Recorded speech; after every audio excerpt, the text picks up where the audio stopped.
കാണാൻ നല്ല ഭംഗിയും എന്നാൽ ചെയ്തെടുക്കാൻ കുറച്ച് കൺഫ്യൂസിങ് ആയിട്ടുള്ള സെൻറ്റാങ്കിൾ ആർട്ട് ചെയ്ത് നോക്കിയാലോ. ആദ്യം തന്നെ 14 സെൻറ്റിമീറ്റർ വീതിയിലും 18 സെൻറ്റിമീറ്റർ നീളമുള്ള ഒരു റെക്റ്റാങ്കിൾ വരച്ചെടുക്കുക. എന്നിട്ട് അതിനെ 2 സെൻറ്റിമീറ്റർ വീതമുള്ള സ്ക്വയറുകളാക്കി മാറ്റിയെടുക്കുക.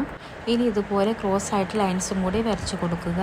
എന്നിട്ട് ഓരോ സ്ക്വയറിനകത്തും 2 സ്ക്വയർ വീതം വരച്ച് കൊടുക്കുക.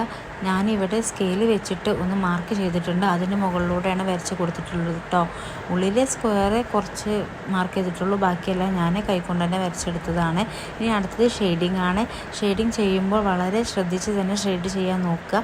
ഒന്ന് തെറ്റിയാൽ തന്നെ എല്ലാം പോയി പോകും. അപ്പോൾ നല്ല കൃത്യമായിട്ട് ഞാൻ ചെയ്യുന്നത് പോലെ തന്നെ നോക്കിയിട്ട് കറക്റ്റായിട്ട് ചെയ്തെടുക്കാൻ നോക്കുക. ഇങ്ങനെ കറക്റ്റായിട്ട് ചെയ്തെടുത്താൽ നമുക്ക് നല്ലൊരു അടിപൊളിയായിട്ടുള്ളൊരു സെൻറ്റാങ്കിൾ ആർട്ട് കിട്ടും. ഇപ്പോൾ അതാ നമ്മുടെ സെൻറ്റാങ്കിൾ ആർട്ട് ഇവിടെ കംപ്ലീറ്റ് ആയിട്ടുണ്ട്. ഇഷ്ടപ്പെട്ടാൽ എല്ലാവരും ഒന്ന് ചെയ്ത് നോക്കുക. ഒരു വട്ടമെങ്കിലും ഒന്ന് ട്രൈ ചെയ്യാൻ നോക്കുക. ഇഷ്ടപ്പെട്ടാൽ എല്ലാവരും ലൈക്ക് ചെയ്യുക, ഷെയർ ചെയ്യുക, സബ്സ്ക്രൈബ് ചെയ്യുക.